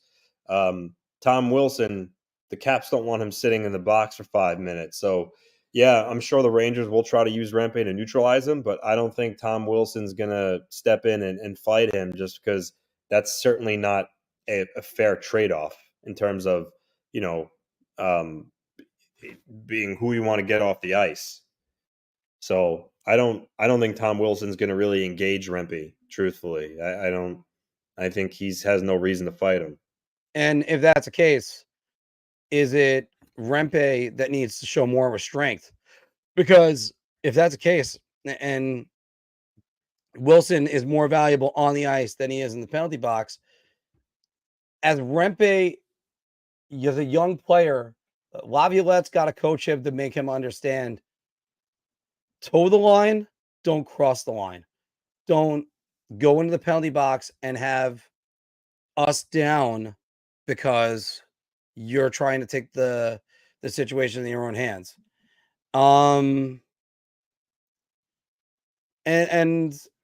that's why actually I like the idea of Adam Enstrom playing more than I like the Matt Rampe one. Adam Enstrom's more of a hockey player than Rampe is, for lack of a better way of saying it. But yes, remember when the Senators sent Matt Carkner after Brian Boyle for running Erik Karlsson? Yes, that happened. And a matter of fact, I think they won game 2 in that situation. There's a lot of those situations where you got to protect your player. But again, this is why a coach like Peter Laviolette, who's been through it all, when everybody wants to talk about Laviolette, he brought the Islanders back, forced game 7 that first year with them. Couldn't really do it against, it was the Senators the second year and last year that he was with them, Anthony, if I remember correctly. Then you get to his first real year with Carolina. They lose the first 2 games. They win the Stanley Cup. He goes to Philadelphia. They're down 3-0 in the conference finals, down 3-0 in game 7 of the conference finals, and end up beating Boston and going to the Stanley Cup finals. That's why you have a steadying hand. Gerard Gallant was not that. Gerard Gallant is a motivator. He has a system in place, and the system is the system. Nothing ever changes with that. He does not make adjustments. And what could scare you about the Capitals is hot goaltending. And if the Capitals slow down the Rangers to the point and they grind it out, it then becomes, if the Rangers cannot get production out of their top 6, can they get it out of their bottom 6? And again, that's why Will Cooley is right there. I love it. Anthony snuck in the picture of him that's all the way on the top right there, from the Spitfires. Oh, Anthony. Oh, what a yuckster. But that's, I think, what scares me about the Caps. The Caps have, and of course, look, the other thing is the Caps have won it before, but they haven't won a playoff series. Hold on, let me check. Yeah, they haven't won a playoff series since winning the Stanley Cup in 2018. So, and NYR for life says it right here. What scares me is that Rangers play down to their competition. They always do. David Wood was saying this one. I saw an article about who should the Sabres hire as head coach, Gallant or Ruff, were the 2 top options. I tell you what, I said this one in the bar talk the other day. I would say Craig Berube. Really makes some noise. So, and I would go with Craig Berube, get him in there. Underdog that can pull off some upsets. Let's get that muted for a second. State of Survival saying, what about 5-on-5? I'd be scared of that. Look, as I broke it down on the Wednesday show and in the short video, Rangers are a +3 in 5-on-5, and the Capitals are still a -32. The Capitals simply don't score. The Capitals, though, this was a good point right here. The last time they were in the playoffs, they played the Panthers. And the Panthers, they had a 1-goal lead with a minute and a half remaining in game 4. They were ready to go up 3-1. And that would have been huge for the Capitals. Instead, they ended up coughing up the goal. And then that's all she wrote. And Verhaeghe in overtime, and I believe Verhaeghe in overtime again in game 5. I think it was back-to-back overtime games. Or game 6, I mean. 5 and then 6. But no, that's not right. Verhaeghe had the series winner in overtime. I remember that. And he also had the one in game 5. But as Lauren's saying, Trocheck had the most 5-on-5 goals in the league. And wait, that can't be. Hold on. Maybe on the Rangers. I don't think the league, though. Goals of strength. Because I think Austin Matthews had 50 even strength goals. By the way, we're going to go for about another 10 more minutes, everybody. Maybe 3 o'clock. We could push it a little bit longer. Let's get that right here. Even strength goals. Yeah, Matthews had 51. McKinnon 41. Hyman. The closest New York Ranger with the most amount of goals was Alexei Lafreniere with 26 even strength goals. And believe it or not, that's exactly the guy that the Rangers need. Well, 38 for Panarin, Adoy. Trocheck had. I'd have to look him up on that. It's Trocheck franchises. Still 38 from Panarin. That's a damn good number. Can he actually duplicate that? Panarin in the playoffs, believe it or not, only had 3 even strength points in the last. In his entire time as a New York Ranger. That's a scary proposition, everybody. Trocheck had 13 even strength goals. So Trocheck is good at even strength, but you're talking about 64 of them come from his 2 line mates. That's nothing to worry about. Problem is that then it goes to 19 to Chris Kreider and Mika Zibanejad to 12. So you have 64 with 2 guys on line 1 and only 31 with 2 guys on line 2. They need more even strength production. That is for sure. Let's get back to you guys, what you're saying right there. Oh, we might get hit with a copyright strike now.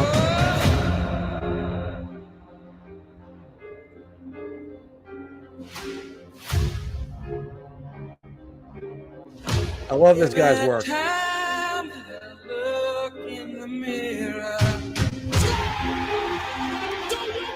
Yeah, thanks, guys.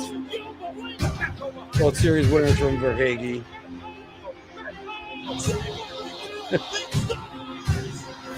Good, then I could go home.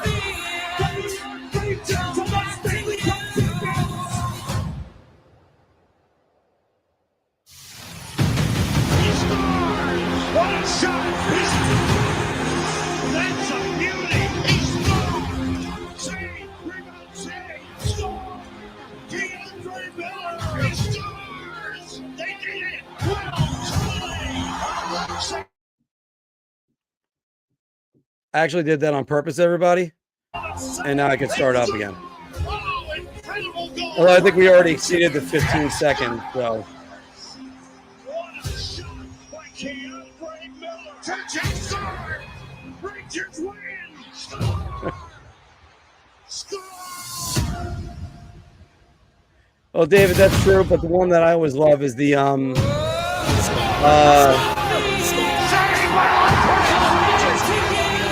I always love the one this guy did for the 2015 World Cup Finals.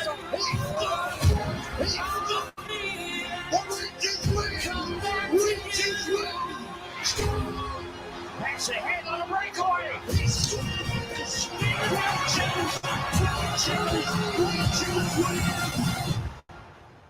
And Juan, I think you bring up a good point with this. I do think their bottom two lines grind out a lot more.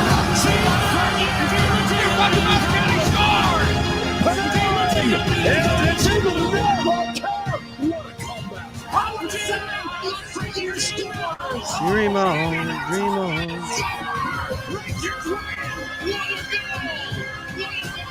The New York Rangers win the President's Trophy.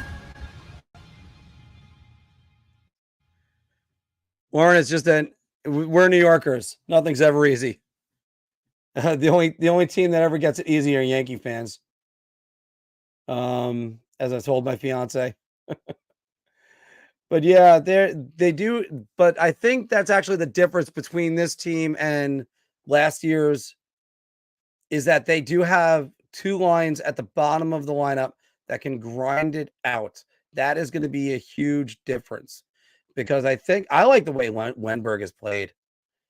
And by the way, this is also where when you guys see some teams around the league,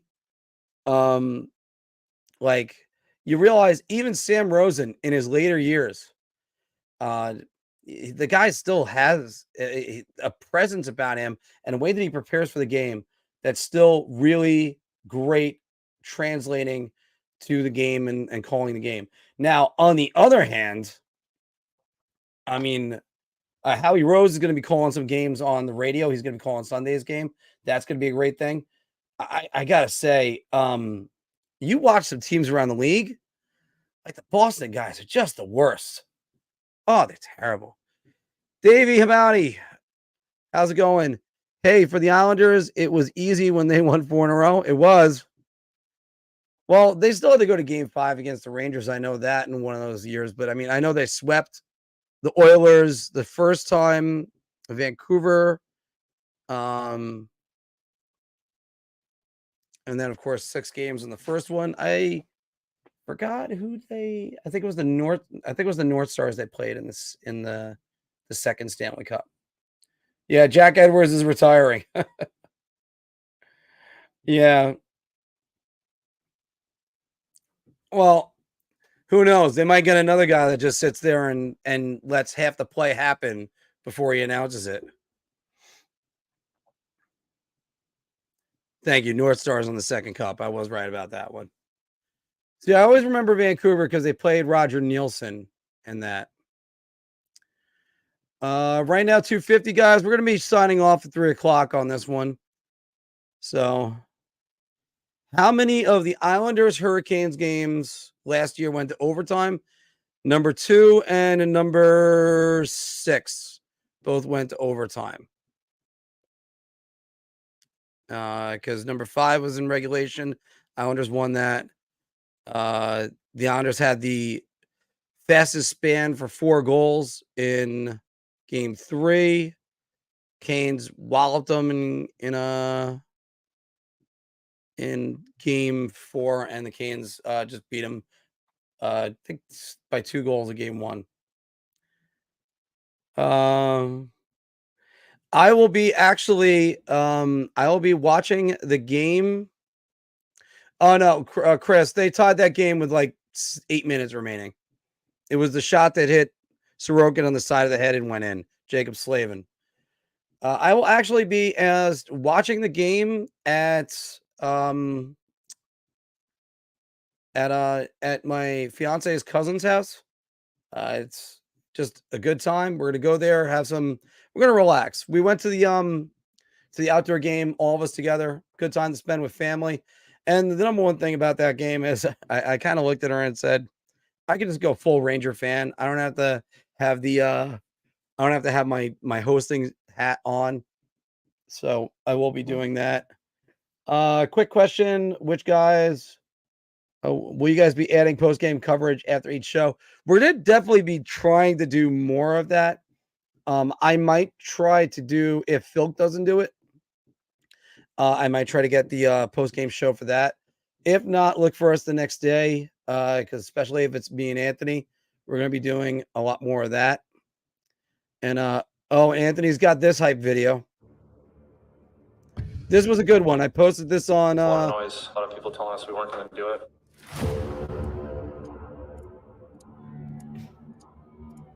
A lot of people telling us we were too slow, too old, too this, too that. And unfortunately, Dave, I'm a lucky one. I found the right one. Maybe some marriage jokes where I quickly turn to her and go, I'm just kidding, babe. Really make some noise. The Islanders are probably not a team you want to play right now. New York Islanders, they're looking to get back to that underdog that can pull off some upsets. They're obviously energized. They look and are playing much better. Patrick Waugh got that team into the playoffs. The players obviously got that team into the playoffs. The Islanders could be dangerous. I've always said that. The New York Islanders could become a real problem. I do think that the Islanders are better than what they were on St. Patrick's Day when the Rangers saw them. And it certainly was not a straight line to get here. But the Islanders clinch a berth in the Stanley Cup playoffs. Horvat scores! Dobson scores! By the way, guys, I'm going to keep talking over this. So that way it's at least a transformative thing. Speaking about which, the opposite of Jack Crawford Jack Edwards, not Jack Crawford, not the fictional FBI head. The opposite is Brendan Burke. Brendan Burke does a great job.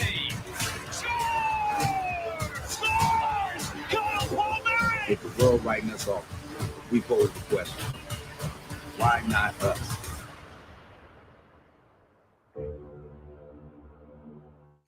Well, right now, Patrick Waugh is definitely pushing the right buttons on them. You know, if the Islanders can split, then we got a series. They got to split the first 2 games, though. So, and as Chris is saying, running through walls. Just don't strike the walls. Make sure you have walls to spare. Don't get in the gutter. He works at a bowling alley. That's where all the puns are coming from. All right. As David's saying, fun fact, that was every Islanders goal scored in this season in the video. Well, Snapper's saying, me and Kev, we're talking about the series. We both hate the Islanders. We're Islander fans. We hate them because it's hard to get behind this series right now. This series, it's a tough one. That is a very tough series that they have to deal with. Let me move that over there. Once again, as always, guys, brought to you by Seat Geek. I actually don't know. I think he's already got a contract in place for next year because they didn't name him interim; they named him head coach. But we're gonna see about that. 2:55 remaining, guys. Well, I'm gonna be launching bye in about 1 minute, and where's Anthony? Oh, there he is.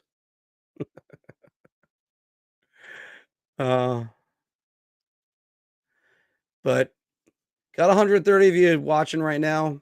Thanks, everybody. Everybody like the new final buzzer video for that Phil had? That was a good one.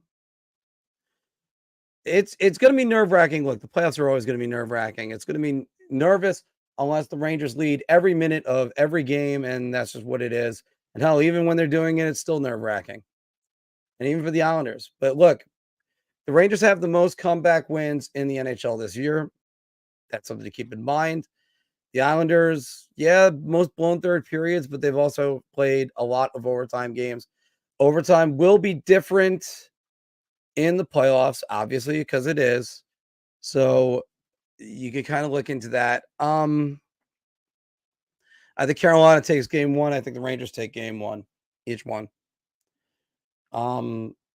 Nashville's the one I point to, and I just think Nashville points. I just think that's the upset.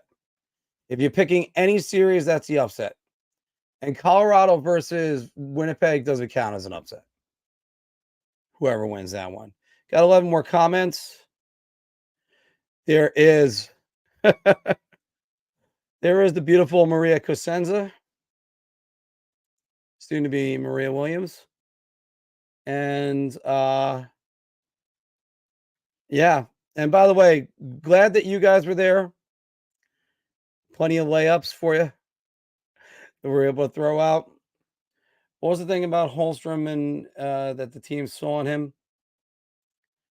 I don't know, but he's really played excellent bottom six work.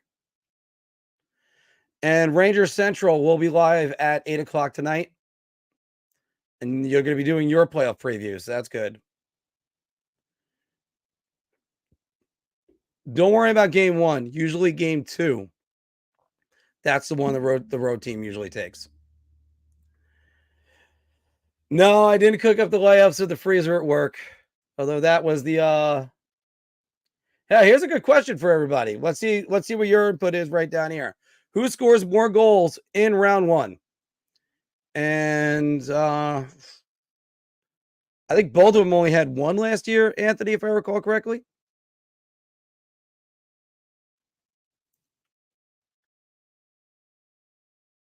Oh. Yeah, there it is. George was asking, glad he traveled 360 miles round trip. Well, it was an easy one because I was visiting family at the time. And it was worth it seeing them in that tiny arena. That was great. That was absolutely great. We got Horvat and yeah, Horvat. I mean, he could lose, but still more goals. I do think that. And Maria's weighing in on Zibanejad. Hold me closer, tiny arena. I'll tell you what. Watch the Marco on the road on that one. That was that came out a little bit better than what we thought it was going to. Part of the problem was that Arizona just stormed out to a lead and then not really there. We're looking forward to the next game that we go to see. Either me on the road or bringing my I don't know if she's going to be my fiance or my wife by the next time we go on the road to see a game. That's a great one. I'm going to stick with my boy. Yeah, you know, Zibanejad. I still think Horvat, I think they're going to need him too. I'll tell you what, if Zibanejad is scoring it probably means Kreider is not deflecting more pucks in the net. Kreider, I think, only needs one more, and he's the Rangers' all-time leading goal scorer in the postseason, if I recall that one correctly. All-time playoffs. Just double checking that one real quick. I think I think it was last year. Yeah, Kreider's already got it. He's got it in spades. He already did it last year. All right. Yeah, the camera angle wasn't one of the best, but it was still good. All right, guys, 301 right now. Let's start cranking up my cousin Phil. Rest his soul. Let's get any last questions if you have any. 130 viewers sitting us watching right now with us. I think Jean-Gabriel Pageau, last I heard, he was doing fine. He's going to play. Come on. I mean, Pageau, you'd have to shoot him or amputate a leg in order to get him to miss a game, especially when it's a playoff game. If the Islanders beat the Canes, I'm burning. Oh, no, he's day-to-day? Yeah, he's still playing. Come on. He'll be playing. I'm burning my Hawk Islander jersey, is what Snapper's saying. And thank you, of course, for the McCulloughs. Guys, any other questions?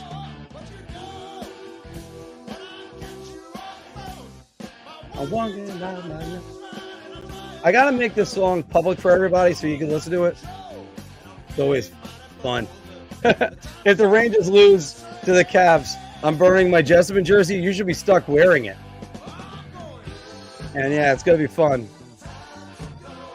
There you go. More assisting in round one of the series. You're going to have Barzell or the Bread Man? Let's see some answers right here.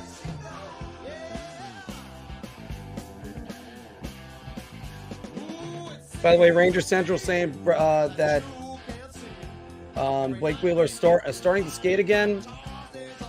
He's a ways away. But if that's the case, if he can come in and contribute, at least that's a guy that used to be able to put the puck in the net. But he's shot. We all know this.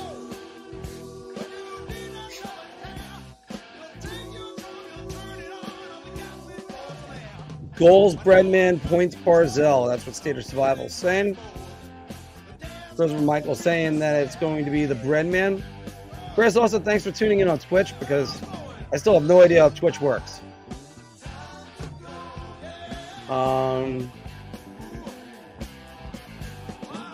Yeah, but David, I think if they need some more goal scoring, you might want to turn to them. Foxy Clean or the Dauber? Who's going to have more assists, everybody? We're going to let the song finish out. Just threw the Yeti up in my nose. What a move right there. Okay, Boomer. I do agree with you though. I wouldn't put him in there. If you ask me though, who's gonna have more assists? It's gonna be Fox. And that's no slight on Dobson, who had a very good playoff run last year. The Islanders is gonna need Dobson and at his best.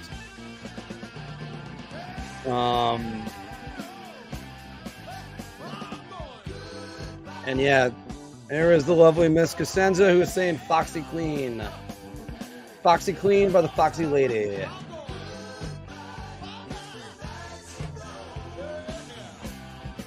All right.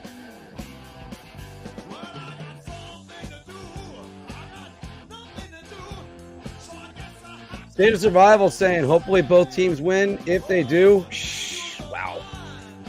That's going to be an interesting one. More goals, Fox or Dauber. I'm going to go Foxy. Goodbye.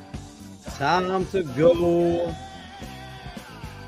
David, I think it's going to be a tall order because of that month that he missed. He's definitely worth it. Marc is not hating on Dobson. You just don't understand how critical Adam Fox is for the New York Rangers.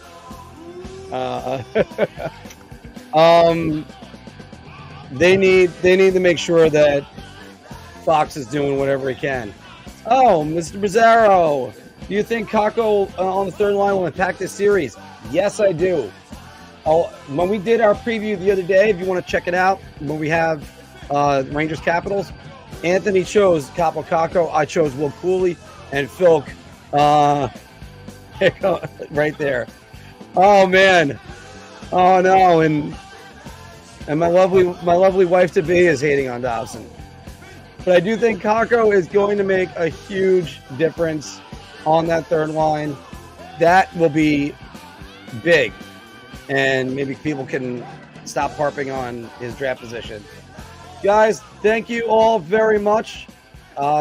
You stuck with us for an hour and 55 minutes, and we're going to end it all right here. Thank you all, and have a great night.